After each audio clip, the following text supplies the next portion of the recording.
So I'll just say the part that's on mine because you don't have the name of the person.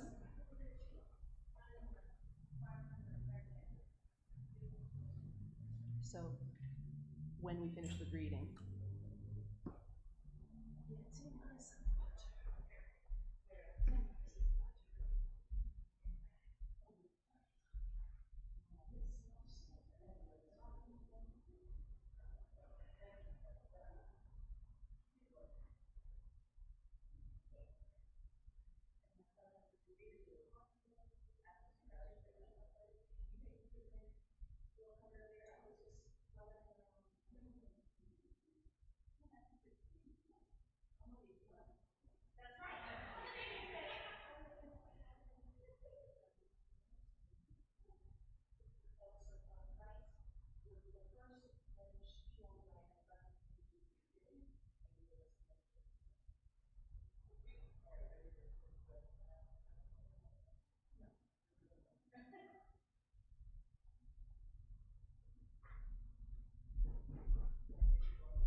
Testing the sound.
Stress, everything will go wrong.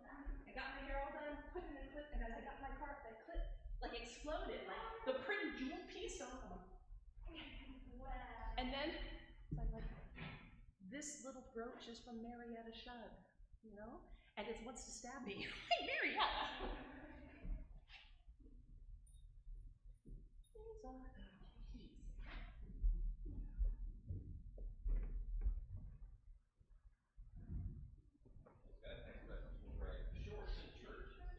Oh.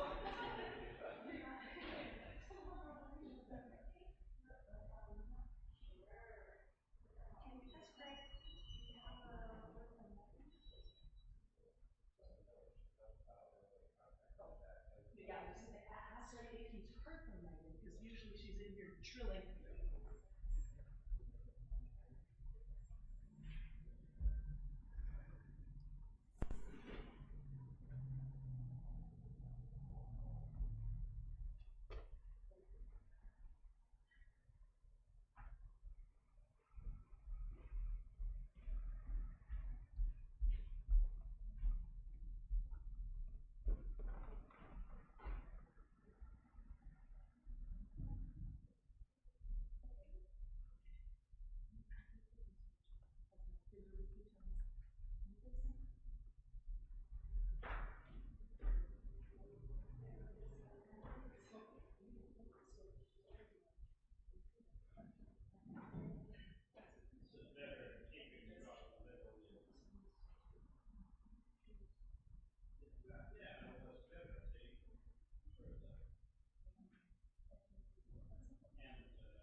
last week. I learned because was it 2 weeks ago that when Megan was out,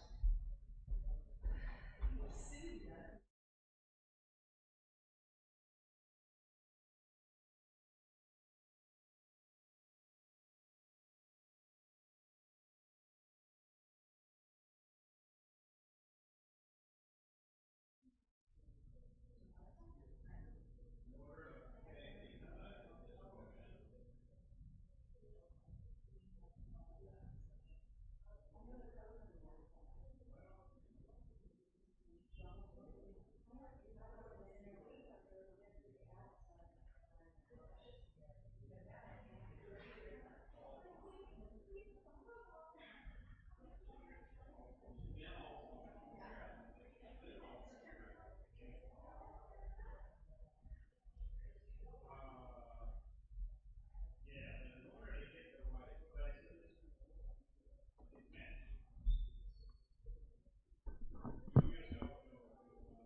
Come into our house of hope and love, of peace and justice, of wholeness and healing. We welcome all who have come seeking a new path and to those that have found this community as a home. The seekers of justice, spirituality, and community. Throop Unitarian Universalist Church, where we love the world from the heart of Pasadena and the hearts of our homes. Today's service may be difficult for some, as I will be speaking about the mass shootings that are taking place at an alarmingly more frequent pace in our world today. I ask that you be gentle with yourselves and each other, letting any feelings that might arise wash over you knowing you're held in this time and in this space. My name is Terry Trendler, and I'm usually the treasurer of Throop Church, but our senior minister, Tara Klein, is on summer vacation, and our interim pastor has COVID. Greg is staying home to keep us all safe. The difficult topic was handed off to me. I'll be reading Greg's sermon for him. And to let you be aware of how emotional it is, I am an in-the-classroom teacher. Stephanie Cabral, who is our troop treasurer, is in-classroom student. And Marcela Luna, who's going to be reading for us, is also a teacher. So if you have not noticed or need it, there's Kleenex up front. And so now, we open ourselves to the sacred space and time together, here or in your homes, where we affirm that each one of us is a light made visible in the world, and we recognize the flame from our chalice symbolizes and reflects that light.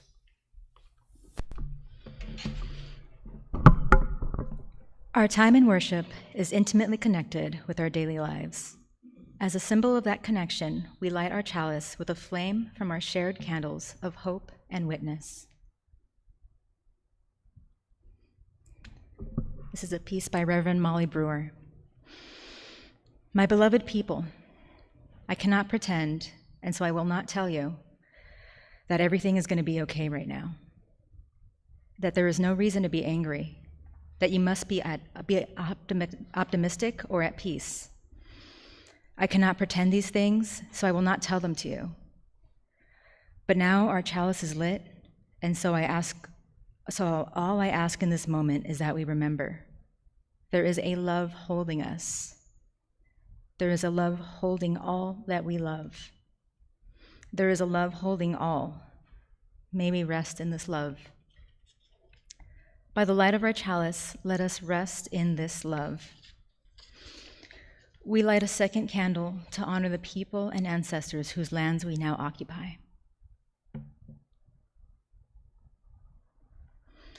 The land under and around Throop was once and still is the home of the Gabrielino Tongva band of Mission Indian people. May this knowledge and awareness lead us into seeking justice and equity for all. We light a third candle symbolizing our watershed, the Arroyo Seco.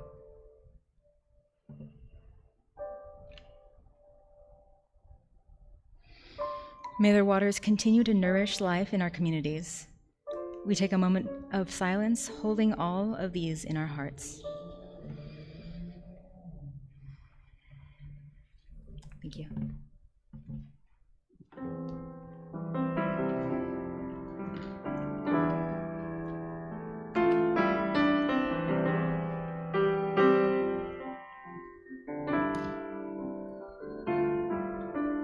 Let this be a house of peace, of nature and humanity, of sorrow and elation.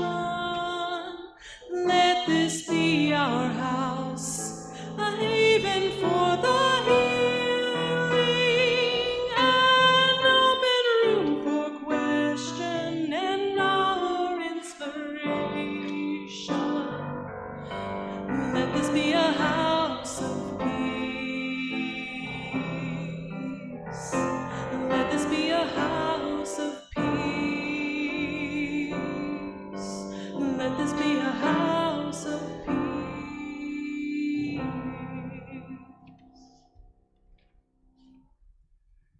And now, in celebration of our desire to be here in person or online with each other, please take a moment to greet one another.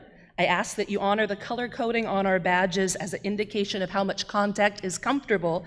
And for those of you viewing us on live stream, please greet each other in the chat.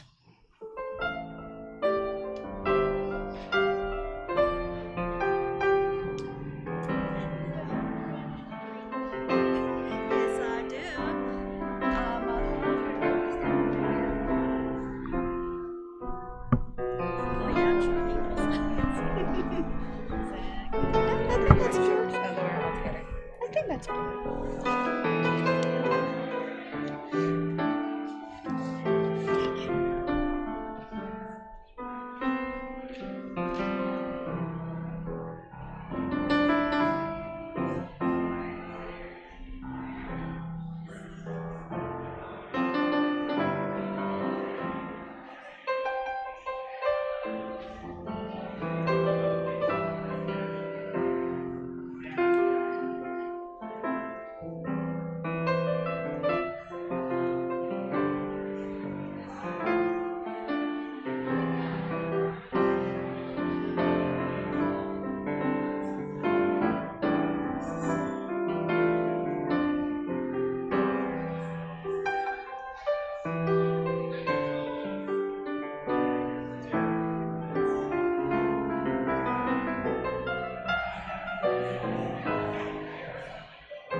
Let this be a house of peace, of nature and humanity, of sorrow and elation. Let this be our house, a haven for the healing, an open room for question and our inspiration. Let this be a house of peace. Let this be a house of peace. Let this be a house of peace. Let this be a house of peace.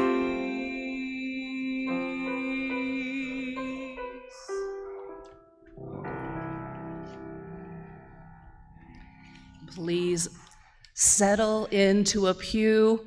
Our pondering will be read to us today by Marcela Luna. It's called Grieving Gun Violence by Keith Crone.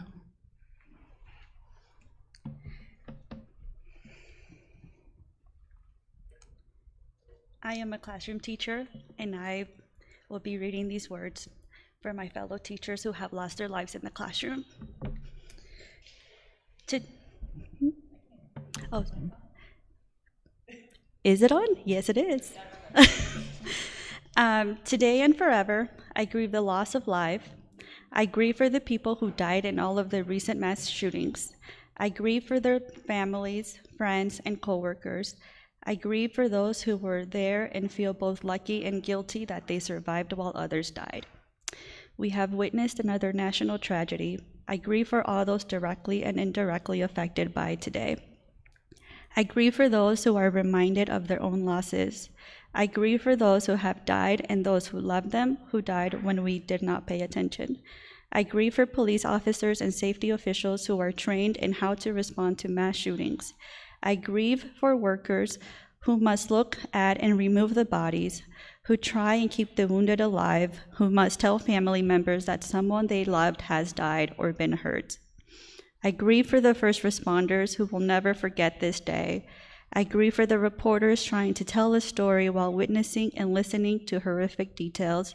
I grieve for the parents who must explain today to their children. I grieve for parents who have wondered if they should have done more and when they've seen hatred and anger come from their children. I grieve for the parents who simply turned away or encouraged the hatred and anger. I grieve for the parents who say they didn't see this coming from their children. I grieve for schools that do not have the resources to educate and manage children, where they know some children will slip through the cracks. I grieve for those who believe there are sides and lines to be drawn. There are no sides. We have all lost. We move forward only by laying down our own sword of words and being with one another, of seeing each other's humanity, and reminding ourselves that the responsibility to be a human being means remembering we are one human among billions of people on this planet. I grieve for a planet that forgets that a leading tenet of every major religion in this world is treat others as you would like to be treated. I grieve for those who will be assumed to be bad people because they are perceived to be like a shooter, whether they be Muslim, live with mental health issues, a responsible gun owner, or similar in some other way. I grieve for our country where we could rush to believe that only others have responsibility for today. We must come together for the sake of each other. I grieve for those who will die and those who will lose loved ones in the next shooting, and the next, and the next, and the next, and the next, until we decide they must stop, until we act. I grieve for a country and for a planet where this violence is all too common, all too familiar, all too tragic. I pray that each of us commits to be a little more humane, a little more compassionate, a little more willing to come together to be a part of a solution. I pray that we work together to end hatred and superiority. I pray that we decide to become better people today. I pray we never forget. I pledge to remember. I pledge to become a better person. I pledge to be a part of this solution, however many solutions it takes.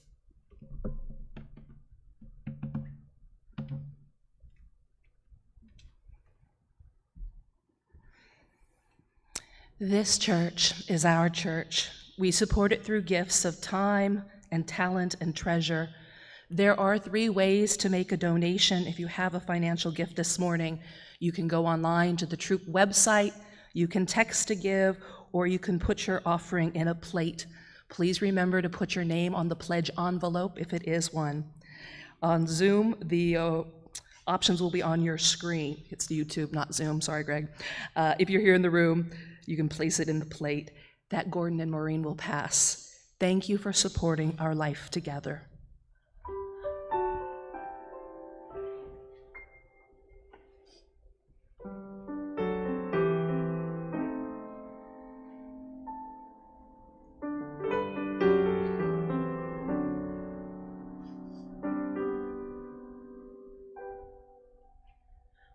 Voice still and small, deep inside all, I hear you call, singing.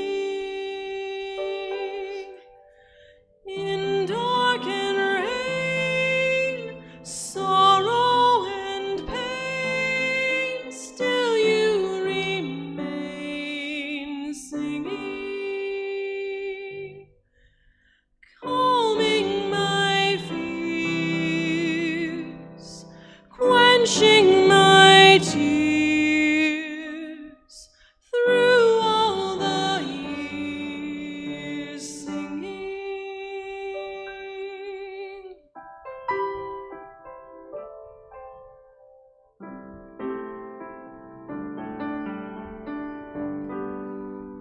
Voice still and small, deep inside all, I hear you call, singing. In dark and rain, sorrow and pain, still you remain singing. Calming my fears, quenching my tears, through all the years singing. Calming my fears, quenching my tears, through all the years singing.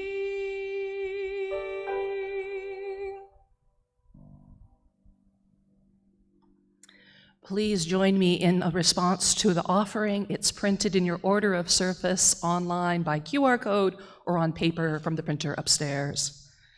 For the ministries of the church in our community, we bless our offering with love and hope. And we'd like for you to join with us in saying the promise to our planet. As members of the family of living beings on earth, we are guided by the Unitarian Universalist principle of respect for the interdependent web of all existence of which we are a part. With hearts filled with love for it, eyes nurtured by its beauty, and minds ruminating on ways to protect its sacred and scarce resources, we promise to nurture the well-being of all life and of the planet itself.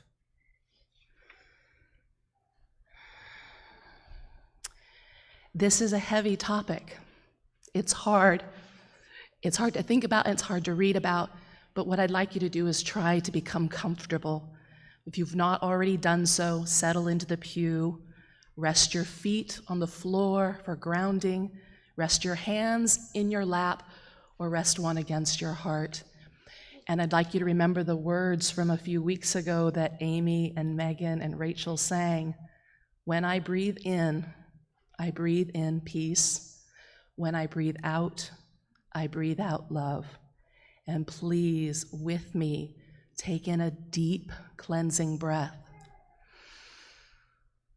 Hold it if you can, and then let go. Do that again. And settle.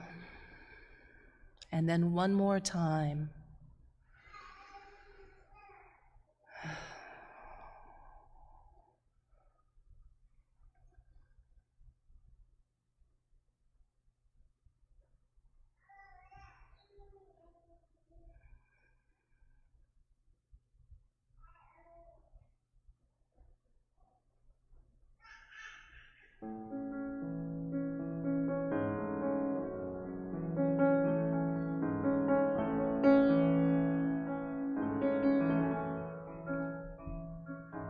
God is looking in the mirror into the fathomless depths of your eyes, whose tears are the only holy water by which you kneel and be baptized. There ain't nobody sicker than the seeker who hardens himself against love. Perhaps that's what I see in him, and I want to heal in him because I see it in myself. Song of sacred places raining down. Everywhere you wander is holy ground.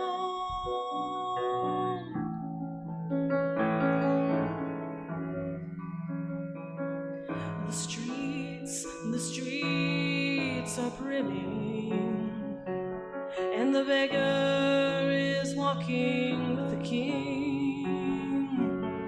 They're groping in the dark for it, but never in the heart for it, where the only kingdom is, and the kingdom is.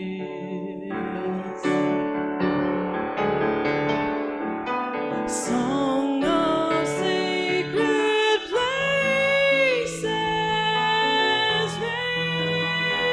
raining down. Everywhere you wander is holy ground. Song of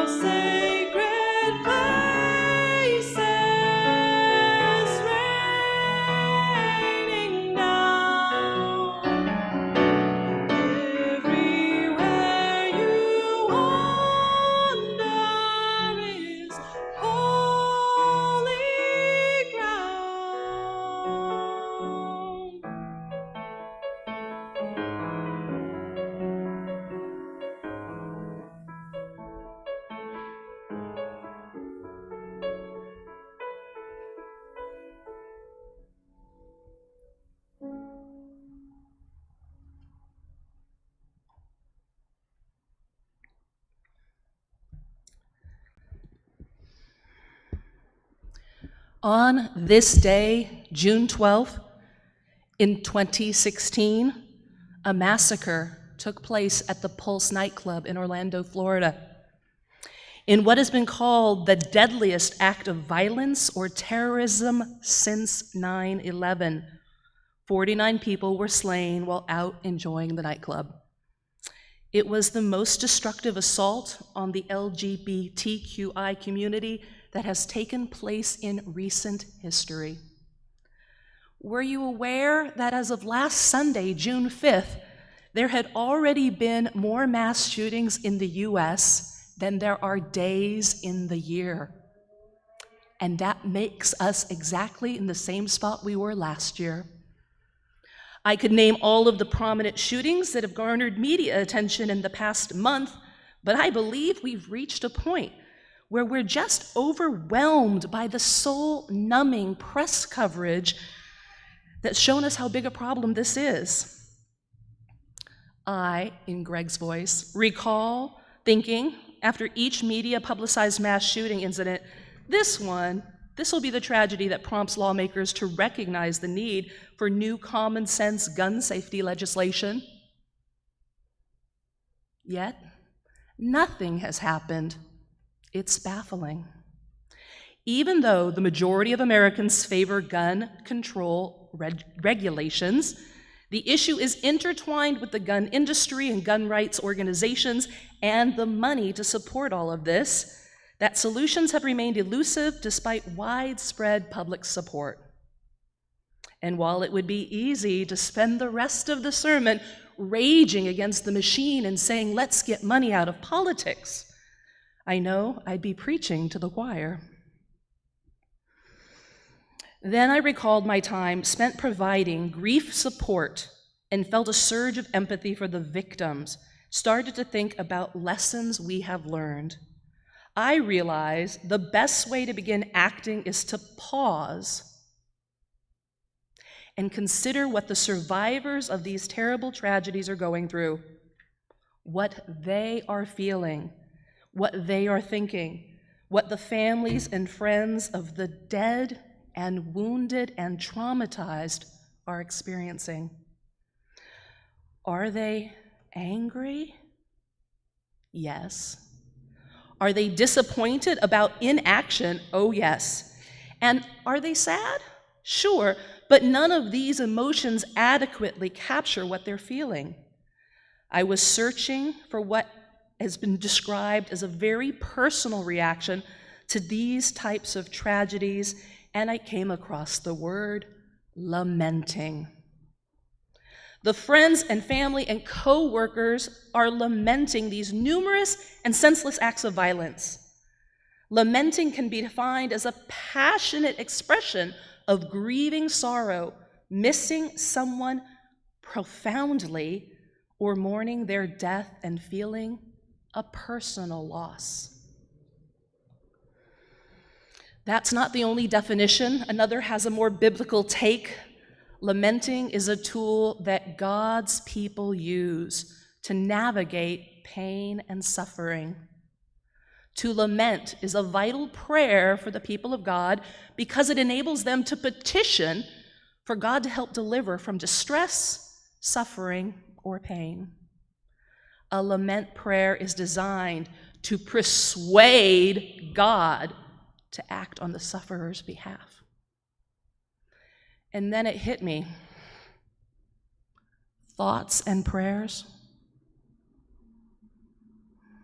Whether someone is quarantined at home due to COVID, or has recently lost a loved one to suicide, or has been a victim of violence, people offer thoughts and prayers. Maybe a long time ago, that's what a person meant by offering a prayer, not just the lip surface that is sometimes ascribed to this term today. It was on behalf of another person, appealing to God or the divine or the universe to intercede and relieve their loved one from pain and suffering. But I'm doubting that's what the vast majority of people today mean, especially conservative politicians, when they send their thoughts and prayers to the living victims and families struck by gun violence. So, can we take the concept of thoughts and prayers and make it more meaningful? Can offering thoughts and prayers to someone be an active and truly thoughtful way to offer support? I think so. Now I ask you, don't misunderstand what I'm saying. I do believe there are people that have a deep religious belief and that are indeed offering a supplication or lamentation to God or the divine and feel that making that prayer is an active way to ask for healing. But I've concluded that offering up to the universe a very personal wish for healing and help for a loved one can benefit both the person who is making the prayer and also for the person to whom the prayer is making the blessing. For the person praying, in whatever form that it takes, the prayer can allow that person to feel, for even a moment, a sense of comfort, knowing that they have taken an action to help alleviate the suffering of others. It may also provide them with the opportunity to speak about, or even to their loved ones, living or dead, in a way to keep the connection and communication with them. So, who knows? Maybe, just maybe, sending these vibes out into the universe will have an impact. One of our UU principles that initially drew me to the religion of Unitarian Universalism acknowledges the interdependent web of all existence, of which we are a part. So, should this be true for you, and I think it is, could a person sending out positive energy for a loved one not impact that web in some way? I'll let you decide for yourself. And what about our thoughts? When offering your thoughts to someone, does that mean you're simply going to think really hard? How helpful is that? But what if the thoughts you're offering are not just about the person, but about the injustice of the situation and about how you could actively support that person and their family? About what you could do to change the way gun violence has become acceptable in our country today? The key is not making the thoughts about you, but for them, about their needs and about how to help them heal, and how you can work to prevent this violence from happening in the future. Unfortunately, it is not a far-off time. The path our nation has been traveling since Columbine in 1999 is that we know without an intervention, another mass shooting will happen, if not tomorrow or the next day, sometime within a week. So, following our praying and thinking comes action. It's probably not surprising to know that the members of our liberal faith tradition have been at the forefront in gun safety advocacy for years. In a statement issued by the Reverend Dr. Susan Frederick Gray, president of the Unitarian Universalist Association, regarding the massacre of 19 children and 2 teachers in Uvalde, Texas, she stated, "Unitarian Universalists have a long history of supporting common sense gun safety measures that would make all communities safer. In 1991, we passed a general resolution that recognized that safe coexistence within society requires reasonable compromise for the concept of absolute personal liberty. This followed a 1972 general resolution that advocated for reasonable gun legislation measures. Inaction from our leaders is unacceptable, and we, the people, must use everything within our toolboxes to demand action, from electing leaders who will act or running for offices ourselves to make our communities free of violence and hate. We must invest in equity and human thriving instead. We all deserve to live in our communities without fear." It does not have to be this way. Let us grieve with these families, hold them in care, and show up in solidarity with them. Unitarian Universalists hold sacred the inherent worth of every human being and every child. And we must uphold this value in all aspects of public life. We must at last turn this kind of terrible tragedy into action. And so, while we continue to lament the horrors that are happening in our cities and towns on a frighteningly frequent basis, we will continue grieving until we decide they must stop. I pray that we will conclude that we need to work together to move or remove the politicians that stand in the way of gun safety legislation, that we strike down and rewrite legislation that allows unfettered access to tools for mass killings.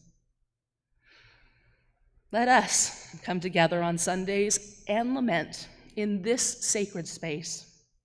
Let us assemble at the vigils, at the sites of massacres, and lament. Let us send our thoughts and prayers to everyone who has been affected by gun violence. And as we continue to think and pray and think and pray, let us prepare the path for ourselves to create the world we are praying for. Let us pave the road. Let us summon the necessary energy and sense of urgency to make the answers to our prayers a reality.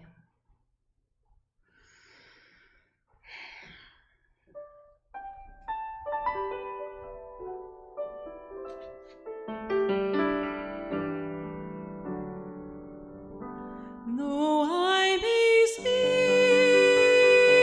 speak with bravest fire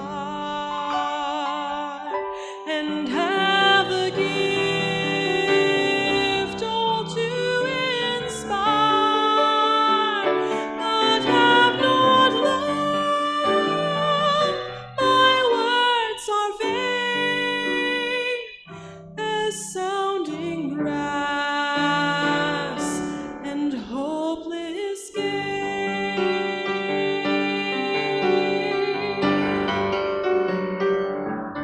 Though I may give all I possess and striving song my love profess, but have me give my love within, the prophet soon turns strangely thin.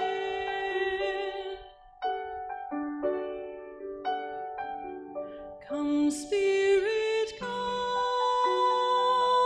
our hearts control,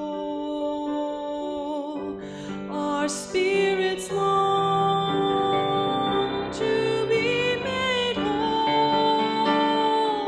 Let inward love guide every deed. By this we worship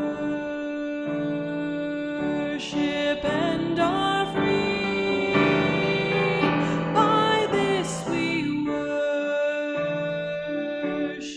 and are free.